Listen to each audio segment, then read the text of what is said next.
Matt, when you came here, I think you hadn't had an awful lot of football. So after 5 games in quite quick succession, how is your fitness and how are you feeling now? It's a good question. Obviously, the first one against Tranmere, the adrenaline's pumping, and it was a great victory, and I felt good. Obviously, we had Carlisle straight after that, big pitch, but again, didn't feel so good. But then, the third game after week against Manford, it did take its toll a bit, and I think as just blowing a gasket in that game, especially the second half. But the recovery's been good. Gaffer's been great to us. We've been going, swimming today. Just to get the legs, trying to get back up and going again. But we've got 9 games left now, so I think recovery is just as important as proper training. Obviously, you don't want to miss too many games out, training wise. But it's optional today, and I think a few of the older ones just rather have a little dip in the pool and try and get the legs as fresh as possible for a huge game on Saturday again.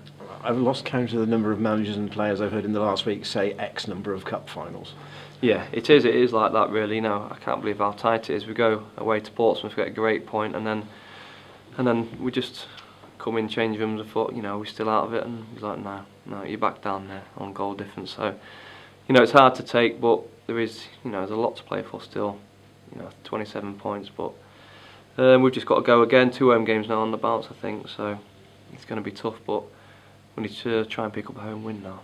Is it good that there's traffic around you and it's not maybe just 1 or 2 clubs? Because the more clubs there are involved, the more chance there is of somebody dropping in. Yeah, definitely. Yeah, it's not just ourselves. You got Carlisle, York, Tranmere. So can't even rule Hartlepool out now.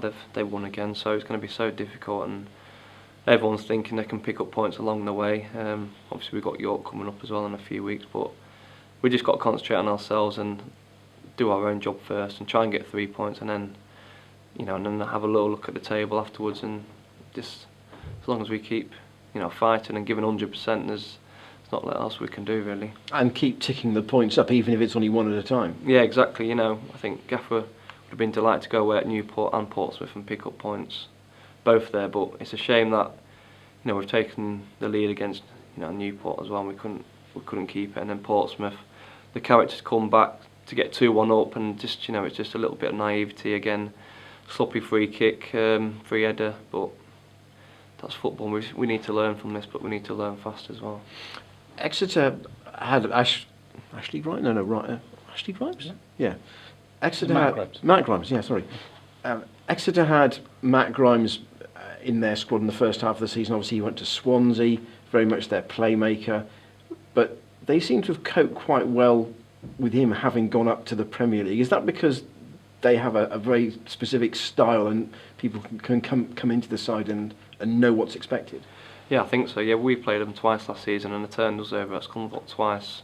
We played them last game, and there was small, there was agile, there was quick, there was quite young, and they moved the ball around very well. I don't know if that's the case now, but a few of the boys in the team now saying that they like to pop it. So it's going to be a different kind of challenge.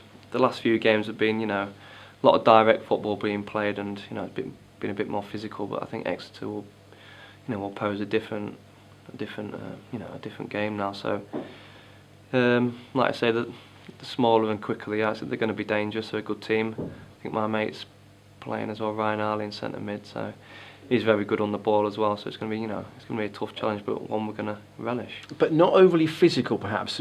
More in a sense of a game that's easier on the eye, anyway. Yeah, like I say, I think we've got players in the team that can adapt physically and ability wise. So hopefully it'll be a good game of football. We haven't seen too much of that yet the last few games, but as long as we try and come out on top and give it our all, and just be aware of their danger that they threat, because obviously they're going to be have a good spell of possession, they keep the ball well, so we have to knuckle down and just try and grind out a result. Just lastly from me, you must think looking forward in the Cheltenham team though, that with people like Wes and Elliot and Sean Harrod and Manny, Danny Haynes, there's goal threat now if you can provide them with the right service. Yeah, definitely. The 5 you've named there, Elliot come in Tuesday, did a great job, scored a wonderful goal.